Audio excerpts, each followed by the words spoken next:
Hey everybody, this is Sam with Wrestling Overtime, and we are reviewing AEW in Miami, Florida. It's the Bash at the Beach. It's part one, January 15th of 2020.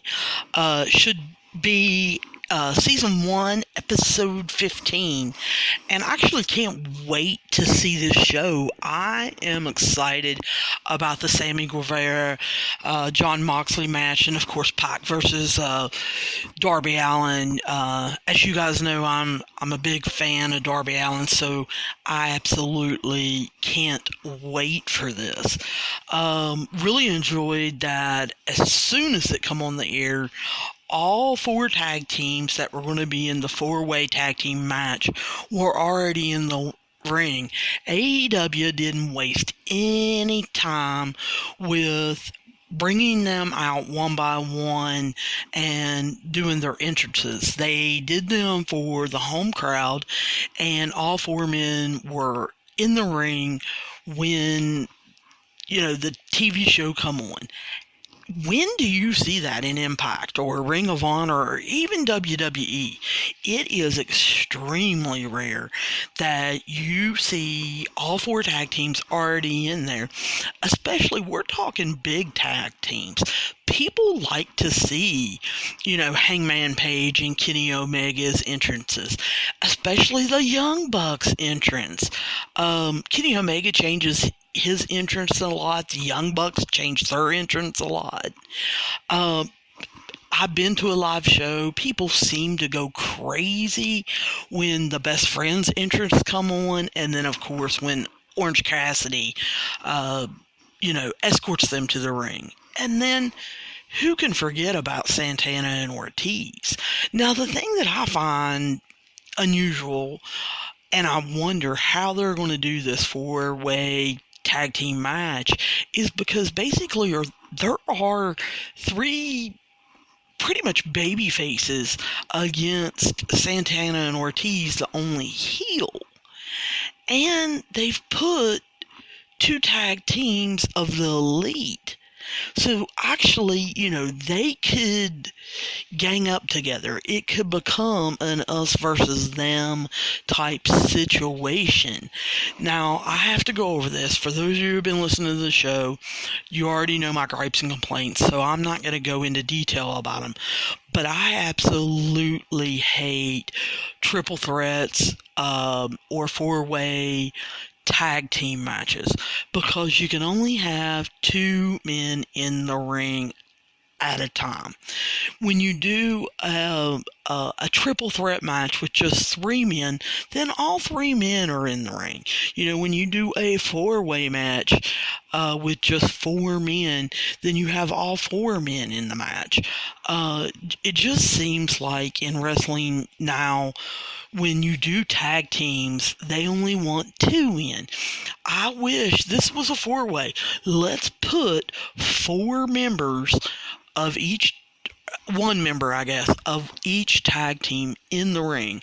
You'll have four men in the ring, and they can tag their partners.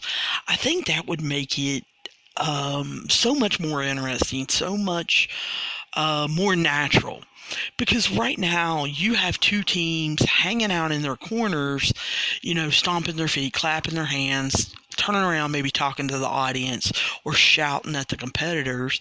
And when any of the two men get anywhere near them, you can pretty much call that they're going to try to blind tag them and slap them on the back.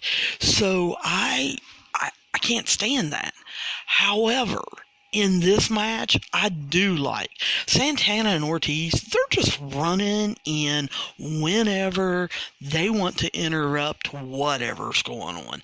And I really, really like that. If they're hanging out in the corner too long and it seems like someone is, getting the best of somebody, or the Young Bucks and Omega and Page are ganging up on the best friends. Well, Santana and Ortiz are just not waiting for him to come near their corner. They're just popping in there and interrupting whatever's going on and throwing people out of the ring. So I really like that. I liked in this match that we didn't see too many people taking a bump outside the ring and then staying down for 2 minutes pretending like they're hurting or having to sell something. That people were interacting and they choreographed, I think, this match really, really well. Now, the Young Bucks in the beginning, they came over to the corner, couldn't make a tag to the other Young Buck who was in the floor. So he tagged Hangman Page. But then when it started counting, towards the end, one of the Young Bucks was over there and had the opportunity to tag either Omega or Page, looked at them both, and then tagged Omega in. You could see on Hangman's Page's face that he wasn't real, happy about that. And I think they're trying to tell the story of Hangman feeling isolated. We saw a couple weeks ago where he told the Elite, hey, I think I need some time to think. I need some time to get away from you guys. We're seeing him drinking a lot more. We're seeing him drinking alone. We're seeing him drinking with the fans. But back to the match. Anyway, I thought the suplex from the top rope to take out 7 men, that was just, I don't know. I thought it was kind of sad. I thought it took too long to set up, too long for them to climb up there and get their bearings straight, while 7 men are just kind of hanging down at the bottom to catch you. It was pretty sad. Yes, it's an awesome kind of spot. It gets the home crowd really fired up because they're seeing it in person. But on TV, it's just kind of boring because you know what's happening. It just, I don't know. And then they immediately, one by one, got in the ring to set up an 8-man suplex in the ring. Now, the only thing great about that was it got Orange Cassidy in the ring. Orange Cassidy trying to figure out what side he was going to get on. We all knew which side he was going to get on. But him being the 9th man, of course, let the best friends and Santana and Ortiz suplex the Elite. And then Orange Cassidy got to stand there with his hands in his pockets, and best friends got to run over and do their hug. And of course, the crowd just went wild. So we have, JR pointing out that the Young Bucks are doing a lot of the work, that they're taking a lot of bumps, they're doing a lot of spots, they're taking some beatings from Santana and Ortiz, but then Adam Page slaps one of the Young Bucks on the back, and as he's getting upset with Hangman Page basically sends him over the top rope. And that sets up Page and Omega for their tag team finisher for the win. Now, I'm going to be real honest with you. I didn't see this one coming. I really, really thought the Bucks would win this. I felt like it's pretty much time for, the Bucks, people from the Elite, to kind of take the belts for a little while, get the crowds really behind them. I really have felt that the Bucks have taken way, way too many losses here recently. I feel like they are trying to put everybody and their brother over, basically. And I felt like they did that tonight. But, Omega and Hangman Page really weren't, I don't think, anybody's pick to win tonight. So I think that was a little bit of a surprise. Just sitting here thinking, with part 2 of Bash at the Beach taking place, I guess, on the Jericho Cruise, I can see Omega and Page getting the belts. I hate to say that. I like SCU, but I can see Omega and Page pulling one off. Not sure if there's going to be any shenanigans involved or not, but I think they're handing them the belts to create the feud. Everybody's been expecting Page to turn on the Elite, and I think the belts are going to be the catalyst to kind of join them. Now, I also understand while during AEW show this week, Baron Corbin, he was tweeting, and he tweeted that it was nothing but a spot fest. Well, you know what? I agree. This 4-man tag match, or 4-team tag match, it was a spot fest. It was, high flying at its best. It had some really unbelievable, entertaining, athletic moves. But I'll tell you what, it's entertaining. It's entertaining both on TV. It's entertaining in person.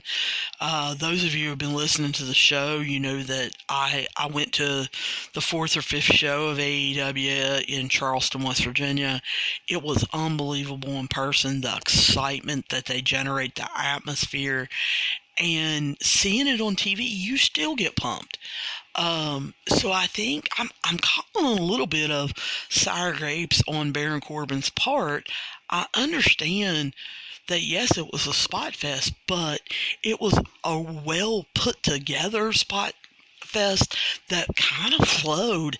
And like I said, it is getting the crowd involved both on TV and I think, definitely live. Of course, as they go to the commercial, they go picture in picture. And we see Hangman celebrating with the fans, drinking beer and, toasting different people as they're walking up the ramp and everything. And, of course, when they come back, I can't help but say I love Tony Schiavone's Hawaiian shirt he's wearing. He's dressed down. JR looks good. I'm still not loving the mask of Excalibur, but I like that they're laid back. They're taking the Bash at the Beach, serious. And then, of course, we see Cody's entrance. And I love Cody's entrance. I'm telling you, I think it's one of the best around right now. The smoke, the set coming up, him popping up, it just really gets you going. I love the Miami Vice outfit. Of course, Cody with his eyes looks great in his blue shirt, and the white suit fits Cody. I mean, he has the cool, calm cockiness of Miami Vice. But as he pops up, I wonder, hey, where is Arn Anderson? I griped about it last week because he came up in Cody's entrance, and I said, hey, I want him to walk through the tunnel. So I kind of waited to see if they had did that, but Arn didn't show up with Cody this week. So where is he? He is the one that stopped Cody from talking about the stipulations, talking to MJF last week. He grabbed the microphone and said, hey, we'll give you an answer in our time. Don't be, demanding things. I believe his comment was, who died and left you God. And so was really thinking that Iron Anderson would come out, play his advisor role to Cody. But we see Cody, coming out alone. He asks for the stipulations to be put up on the board. So he goes through them backwards, how they're listed. He goes to the last one first, which is the steel cage against Wardlow. Cody, says, well, I know why MJF picked this. I'm 34 years old. I'm going up against a young guy like Wardlow. And he says that MJF is not letting Wardlow get in any matches. We haven't seen him without his suit. And Cody points out that MJF is scared. He's afraid that when Wardlow finally takes that suit off, gets in the ring, and people see his physique, his power, his strength, how he wrestles, that Wardlow is actually going to win the audience over, and everybody's going to know that MJF needs to be carrying Wardlow's bag. And so that got a big pop from the crowd. I wasn't expecting that. I was expecting, Cody to kind of take a "oh poor me," and they have been promoting this as an all steel cage. So I was expecting him, to say something about that, to say how rough it is, to say how hard the steel is and how it will hurt. But, Cody didn't go into that. He didn't make any excuses. And then, of course, he goes to the second stipulation where he is supposed to get 10 lashes on live TV. Of course, MJF didn't point out who would be given those lashes. So I think that is going to maybe be a shocker. I expect it to be Wardlow. I expect Wardlow to give the lashes with maybe MJF giving the last one or something like that. But, Cody kind of, he talks a little bit about it, but he kind of glosses over that one. He's not real excited about it. And then he goes to the top stipulation, which was listed as number 1, where Cody can't touch MJF until Revolution, the pay-per-view, the next pay-per-view. And of course, Cody says, hey, I don't have to touch you because I'm already living rent-free in your head. And I believe that. I believe, Cody says that he thinks MJF is stalling. He says that, I brought you in. We were friends. I thought we were close. I got to know you. I know what you're thinking. I know what you're up to. I know you. So I'm in your head. And then he talks about how, internet fans are making a big deal about MJF being an old school heel. And that they are saying us watching AEW that less is more, that we're seeing less of MJF wrestling and that's more. But Cody says that, all the internet fans are wrong because MJF is incapable of doing more. Well, I have to call, hey Cody, come on. We all know, all the internet fans, all the AEW fans, and you are an executive vice president. We know why MJF is not wrestling more on Dynamite. He's fulfilling his contract with MLW, and he's wrestling some other independent contracts that he's already contracted to do, and so he's wrestling during other times in the week, and they're kind of giving him a break. So we know why MJF's not wrestling more on Dynamite, but it's good for the storyline. And of course, Cody goes back through each stipulation and names them, and he accepts. So he ends up, accepting all stipulations. So I absolutely love how Cody ends this promo. I'm telling you guys, if you're not watching Cody's promos, if you're not listening to them, you need to go back and YouTube his just his promos, or go to AEW site and watch the shows, because I love it that Cody says when the match finally does happen at Revolution, then he will know that he has failed at being a mentor to MJF, because MJF will truly have betrayed him.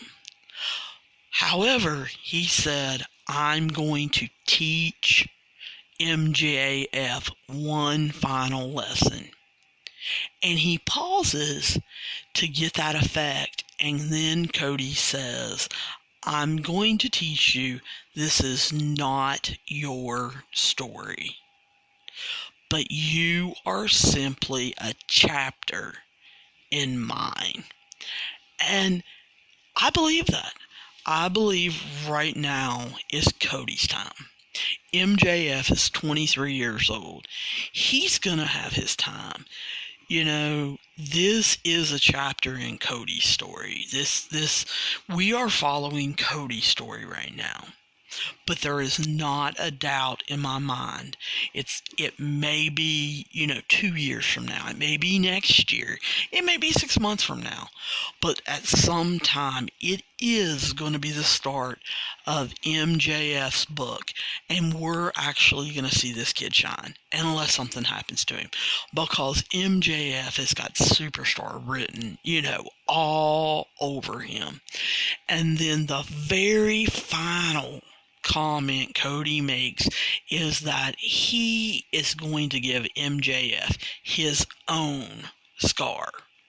And I thought that was a very telling remark, because, when MJF threw in the towel, it was because Cody had accidentally been cut on the ramp that was set up, and he does have that scar above, on his forehead, above his eyebrow, and he has chosen not to get it fixed.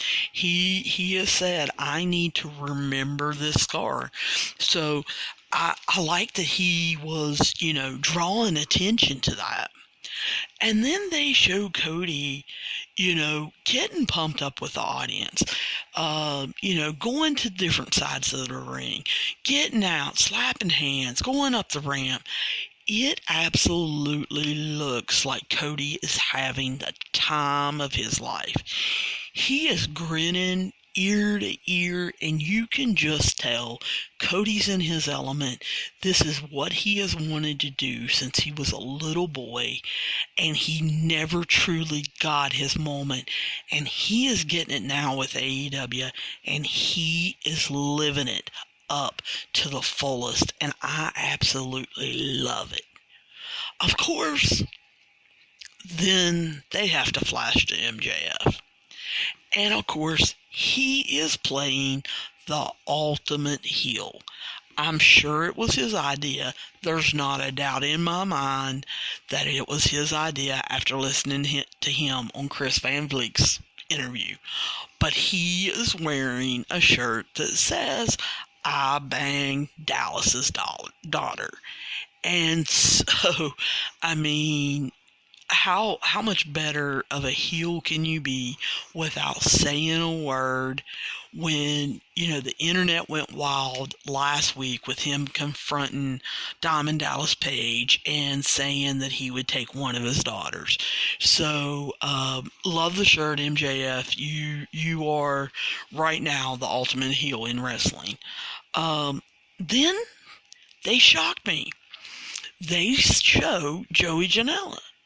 And I knew that, Joey Janela had been wrestling on some indie territories and stuff like that, so I wasn't expecting him to pop up.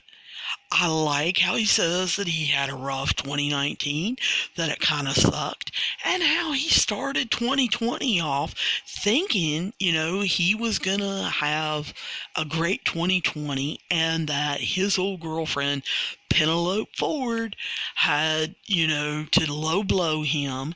And he basically just says, you've been using my name to get yourself over. And he basically dares Kip Sabian, to mess with him. And then he ends his short promo with telling us he's taking on Ray Phoenix next week. I can't wait to see that match. Ray Phoenix is a high flyer. He is extremely athletic. He comes up with some very inventive moves. And Joey Janela is kind of a hardcore wrestler, but I believe that he comes up with some very inventive moves. I'm looking forward to this match already next week, because I think Joey Janela and Ray Phoenix have the opportunity to kind of steal the show. I think they're going to have a really good match, so I can't wait for this next week. Then, I hate to say it, because I don't want to put them down. I really don't. But I have to go back into the same exact thing that I've been saying for weeks now. The women's division is horrible. We see Brandy Rhodes. She's finally going to wrestle with Mel. The Nightmare Collective, it comes out, and they're,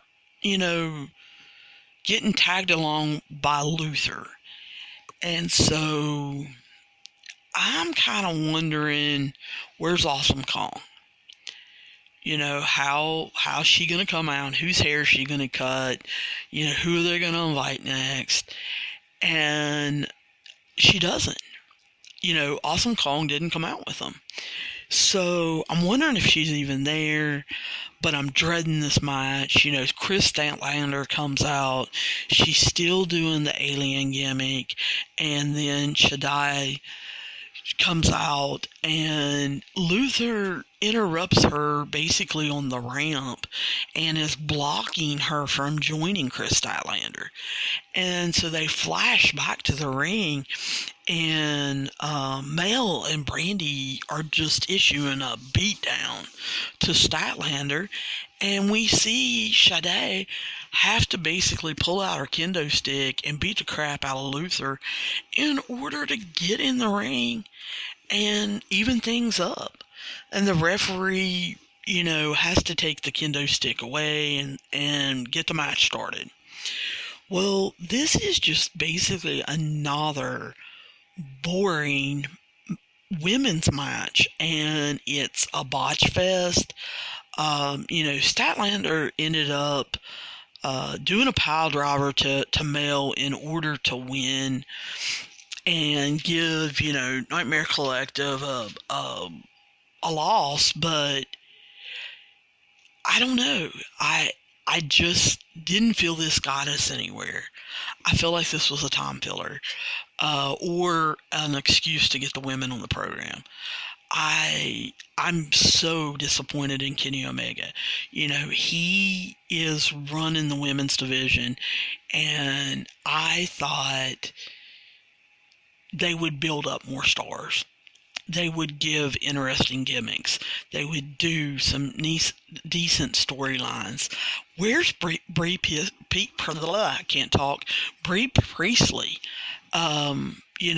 I think she has one of the better stories to tell. Not sure about this Nightmare Collective. I don't really understand the reasoning behind it. I do like Brandy being in charge of them. Britt Baker has been nothing but a disappointment. Riho, we've already went into several weeks what I think of her as a 98-pound champion. It's ridiculous. I am going to say the same thing that I've been saying for week after week after week. I don't care what statements Tessa Blanchard made in 2017. I don't care what she made in 2015.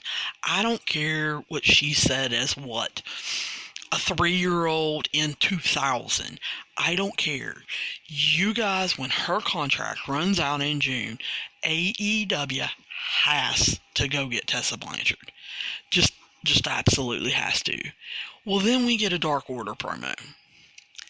And I don't understand why it seems like AEW has 3 of the same things going on, and they want to proceed to put them back to back.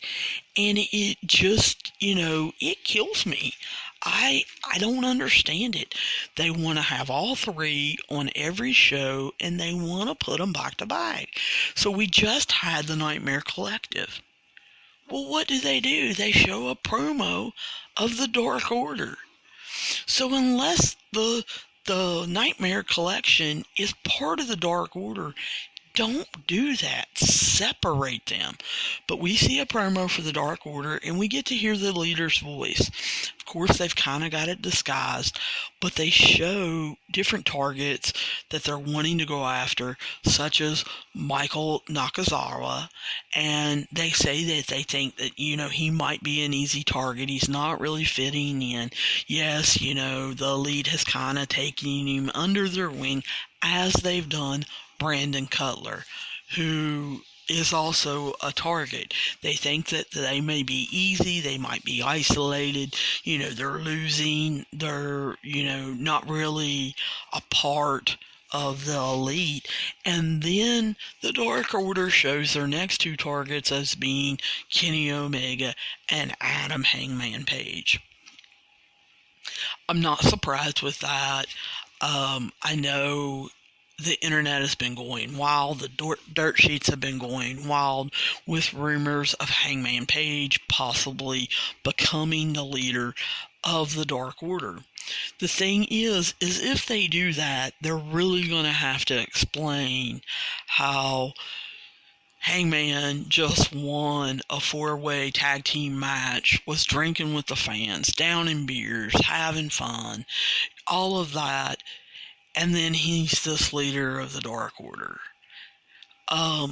I'm not buying it. I think this is, a path they're trying to lead us down to get us to believe this. I don't believe Omega or Page have anything to do with this. I think it's going to end up being someone else. And then, of course, we get one of the big matches that I said I'm waiting for. We've got number 5, Sammy Guerrero, taking on number 1, Jon Moxley. I absolutely love they bring Sammy out. They let him be his cocky self, showing off his abs, winking at people in the crowd, and then they go to a commercial. But they do the picture-in-picture so Sammy can do his signs. The only thing I hated is they cut off the end of his sign thing. He had, went through about half of them, but because they went full screen commercial, we didn't get to see the end of it. I really wanted to know what Sammy's sign says. I'm getting into that week after week. Him hitting on different girls and saying, hit me up, I love, of course, that Moxley drives the car up. You knew he was going to do it. And they have to replay the bottle smashing scene where he takes a little bit of the bubbly and hits Jericho up the side of the head. I also love that they choreographed this for Sammy to start out as soon as the bell rings, being very aggressive and very cocky and just starting off and kind of catching Moxley a little off guard by starting so quickly. Of course, then, the tide's got to turn a little bit. Moxley's got to brawl with him and beat on him and show his power, basically. I love that Sammy basically showed a new move, or a move that maybe he just hasn't highlighted as much, but he did a nice off the top rope cutter, and Moxley took it really well. I enjoyed that move, but it seems like every time Sammy does some kind of high power, high flying move, that John Moxley counters with his strength, doing some kind of power move or getting the upper hand by basically overpowering him and beating him to death. Only thing I can say, Sammy is still doing some bad acting. He's still overselling a little bit. Not as much. He's getting better. And I think him being in the ring with veterans is making Sammy better faster. And I'm really enjoying that. Again, I think Sammy, Darby Allin, and MJF are the future of this company. Sammy has so much talent, it's unreal. But of course, Moxley's the star right now, and he's got to teach him that he's got a lot of tricks that he did not get to show in WWE, and he has learned a lot from being away with his arm injury and then getting MRSA, and he, takes a high-flying move of Sammy's and basically puts him in a submission, and Sammy taps out for Moxley to win. They give about, 5 to 10 seconds for Moxley to say, hey, I won, before Jericho's music hits. And, we were kind of expecting this. That, no matter what, if they did a swerve and Sammy won, then Moxley was going to get beat down. Well, we all knew that if Moxley won like he was supposed to, he's considered the number one contender, then Jericho's music was going to hit, and he's going to get a beatdown. So the lights go out. And when the lights pop back on, Santana, Ortiz, Jake Hager, and Chris Jericho are in the ring. I thought it was a little weird they were all on one side. But, they kind of had to be, because it was made for basically Moxley just to charge them. And, of course, the four of them surround him, start beating on him, and then Rivera gets back in the ring, so it's 5 against 1. Love that they beat him down, and, Santana and Ortiz are holding him so that Jericho could whip Moxley with the title belt. Hager started holding him, and then Sammy just comes over and just slaps him as almost the ultimate insult. And love how JR sells Moxley has no friends in AEW, none. And so nobody is coming out to save him anytime soon. And then AEW being the new company and, changing the paradigm shift, being the revolution, Jericho takes off his jacket, basically pulls out one of the spikes that's on his jacket, and JR is selling like crazy, doing the, oh no, he can't be thinking this. Loved it. And basically hits Moxley in the eye with the spike. And JR's calling for a medic, and Moxley is, holding his head, holding his eye, and he is selling. I love the picture in the picture commercials. I absolutely love it. You do not ever want to change the channel when they go picture in picture. Even though you're not hearing the sound, you are seeing the action that's going on. You're seeing Moxley, out of control, in pain, just, kind of flopping around on the floor, and to the refs and the medics can get down there and you can watch, what's happening next and how they're wrapping it, towels, and the medics have gloves on and they're trying to just get him to be still so they can assess the situation. Love how they come back from commercial. They flip automatically to an interview with Jericho in the inner circle behind him, and of course Jericho goes into being the ultimate heel and saying, hey, this is all Moxley's fault. We offered him the world. We actually offered him the kings to the kingdom. He had the nerve not only to refuse us, but to smash a champagne bottle on my head. So this is his fault. And they, say they have to get him back. Moxley signed his own death warrant. He's a wild man. And they had to do an eye for an eye, making a play on words that, they had to get him back for smashing the bottle. So they decided to take his eye. And then he talks about how the inner circle's taking on Jurassic Express next week, and how, Jurassic Express can expect the same thing. That they are just absolutely going to put them away, that they're going to put them in pain.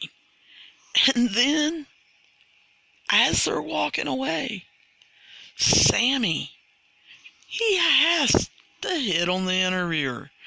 And of course, she acts disgusted and walks away. But that's perfect Sammy in his character, hitting on her, of course, at the end. Well, then, man, we have to bring out that third evil / cult / horrible, faction. We've already seen the Nightmare Collective. We've seen and heard from the Dark Order. So, of course, we've got to bring out the Butcher, the Blade, and the Bunny, who I don't understand. I don't get it. I know they make it a big deal of one of them, and I don't know whether it was the Butcher or the Blade. I don't really care. Taking off their mask last week, so this week, when they come out, they don't have a mask on. Well, yippee. AEW finally listened to the fans and said, number one, the mask is horrible. Number two, we've got a faction with masks that are horrible already with the Dark Order, so they decided not to come out with the mask. Where my surprise was that they were teamed up with MJF and Wardlow. So, not only are we doing a 3-on-3 match, but we've got the Bunny and Wardlow in their corner. This is ridiculous. I just want the Butcher and the Blade and the Bunny to go away. They need to get off my TV. They need to go away. You've unmasked them. It didn't help. Just send them away. But anyway, they're taking on DDP, who's, I think they said 153. No, I'm joking. But, it seems like he's 153. He looks anorexic. Then we've got Dustin Rhodes. And then we bring out QT Marshall. And I'm still thinking, who in the world is QT Marshall? But we do find out, that he's who MJF had picked to be Cody's partner. Well, I don't care. Why is he still hanging out? Because he's god-awful. But, they have a match. The match is not good. DDP is trying to be the legend. He's not. He's not in there very much. They choreograph where he has some super moments. He executes them pretty well, but he's just not in the ring a lot because he can't go. And so, love the top rope jump. But other than that, I don't understand why DDP's involved. JR basically calls it and says, basically bottom line JR stuff, that this is the MJF show. That's what this match is. This is MJF, being the show. And he compares him to Sammy Guevara due to his age, due to them being young. I really felt MJF was super selling for DDP and Dustin. I mean, he went overboard. There's no way you need to be jumping, 2.5 feet up in the air just because DDP hit you. Or flip-flopping, for Dustin and laying up against the ropes for, 10 seconds before you crumple to the ground. I mean, I know that MJF was wanting to sell for them, but he was going overboard, and it was borderline, basically ridiculous.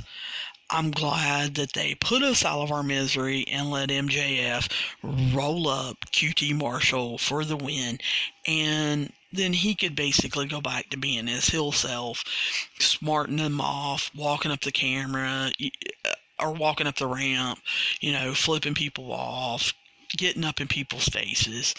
But we really just didn't need the Butcher and the Blade. We definitely didn't need DDP. Please retire him. If he wants to be a legend and come out and wave every once in a while, he wants to be a judge if they have another judges match, whatever. Use him. Make him an advisor. Make him a manager. Whatever. Just don't, number one, let him take his shirt off. And number two, don't let him wrestle. He's just way too old. Love that they finally announced that the steel cage that Cody accepted earlier is going to be February 19th in Atlanta, Georgia. It's the first cage match in AEW history. And that it's going to be 10 days before Revolution. And they really emphasize that part, that it's 10 days before Evolution. So to me, that's signifying Wardlow, there is going to be some shenanigans. Wardlow is going to beat Cody to a bloody pulp, but Cody is going to win the match in order for there to be a Cody MJF match at Revolution. But there is, for that 10 days, going to be some kind of speculation. There's going to be intrigue whether Cody's going to be able to make it to that match, whether he's going to heal enough, whether a doctor's going to clear him. So I am looking forward to that. Then they flip to, an interview with SCU, and Christopher Daniels is standing there, and I'm excited to hear from them. They start off with Scorpio Sky, and of course, here comes Hangman Page interrupting. Why? SCU are some of the best promo cutters you got. Let them cut a promo and then let him interrupt. But Scorpio Sky got like 2 words out. We never heard from Frankie or Christopher Daniels, but Hangman interrupts. We're made to think that he's possibly drunk. And, Omega has to come out, kind of take care of him, push him away, and then basically issue apology to SCU, saying, we'll see you next week. Hangman comes back, and, Omega basically has to take him away. I thought maybe they would continue with the interview with SCU, but, it just wasn't meant to be. I think some of that was due to time constraints, because we're getting, towards the end of, where they're going to have their deadline to get off TV. And we've still, got Pac and Darby Allin to go. I have never, and let me repeat that, I have never seen anyone to lose as much as Darby Allin, but gain fans and get bigger and bigger and bigger pops from crowds, and fans get behind him even though he loses. If you can think of someone else in wrestling history that has started out this way, let me know. Hit me up on wrestlingovertime@gmail.com. We also have a Facebook page and Twitter that you can DM me, or you can put it on the page about, is there another wrestler that has lost Darby Allin is 6'5", and he's got one tie, which is against Cody.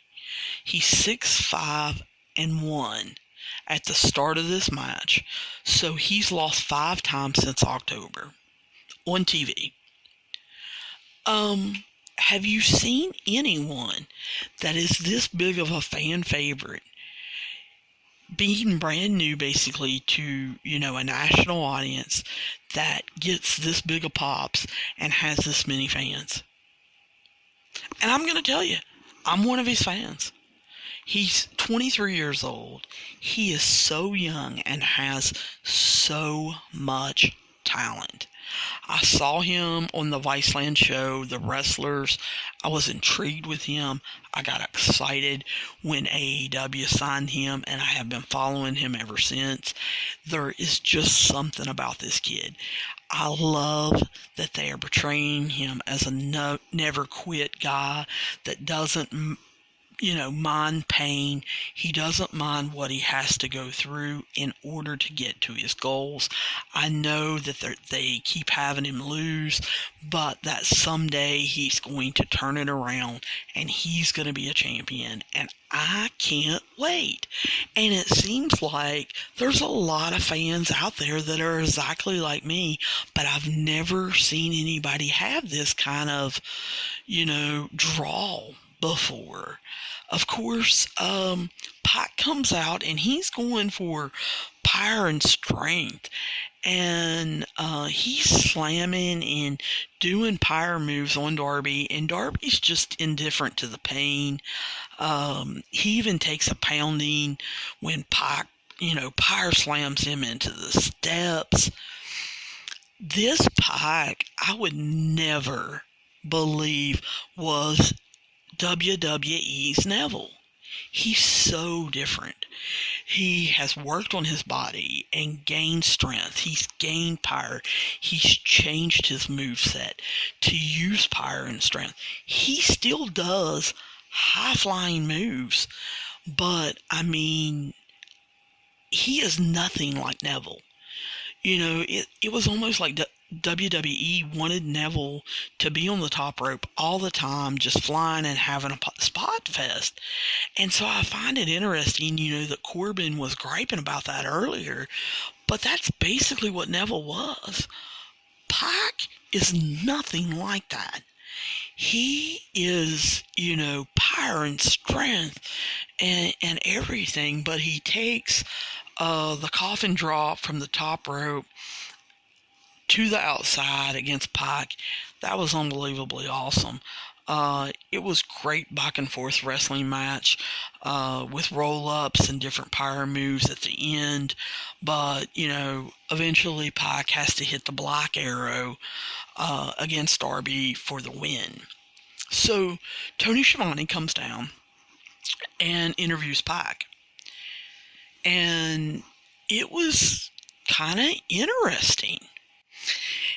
And I think the thing that was the most interesting is Pac automatically says, I'm the new number one contender. Moxley's out of the match. Did you see what was done to him? And Pac says, he's basically forfeiting, and so I'm going to beat Jericho, and they're going to give me the belt. Well, they immediately, Tony is getting something in his ear, and he says, excuse me, Pac, I'm sorry about this. But they show Moxley in an ambulance. He's got an eye patch on. He looks like a pirate. And they close the ambulance doors only for, Moxley to open them right back up, slam him. He gets out, and he's basically coming to the ring. Somebody hands him a mic as, he's coming out of the tunnel, and he stops and he says, I'm going to be there next week, and I'm going to beat you, Pac, and then I'm going to beat Jericho, and I don't care if I'm blind, I don't care if I have one eye, I don't care if I have no eyes, I don't care. I will be there on the ship next week on the Jericho Cruise for Bash at the Beach Part 2, and I can't wait to see it. I am excited. I can't wait to see if he wrestles with the eye patch and the pirate look, because they're out to see. Does he do that? Does his eye heal? Does he just have a patch? What is next week holding? So AEW pulled me in. I know a lot of people don't like the women's matches like I don't. And I totally get that. I understand that. I don't like them either. Kenny Omega better get his act together and get the women under control. Get them doing what they're supposed to be doing. But I'll tell you what, I really enjoyed, this episode. This is truly episodic TV, and AEW, they need more fans. I can't believe they're not getting over 1 million yet. They're not up to 1.5 or something like that. I just can't believe it, because they truly are running long-term storylines. I mean, think about it. This story between Cody and MJF, they have been telling since October. And while they're making you think that it may be over in February, I really don't think Cody MJF is going to be over until Memorial Day weekend. I really don't. I think it's going to end at Triple or Nothing, I guess. I don't know what they're calling it, the one in Vegas. I really think it will go that long.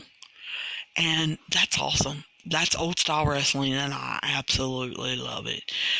Don't forget to write me your thoughts and ideas at wrestlingovertime@gmail.com, or hit me up on Facebook or Twitter at Wrestling Overtime. DM me. Let me know what you're thinking, and how not only we can improve this show, because we are for the fans by a fan, but also let me know what you're thinking of AEW. Are you still liking it? Have you turned the channel? Have you switched over to NXT?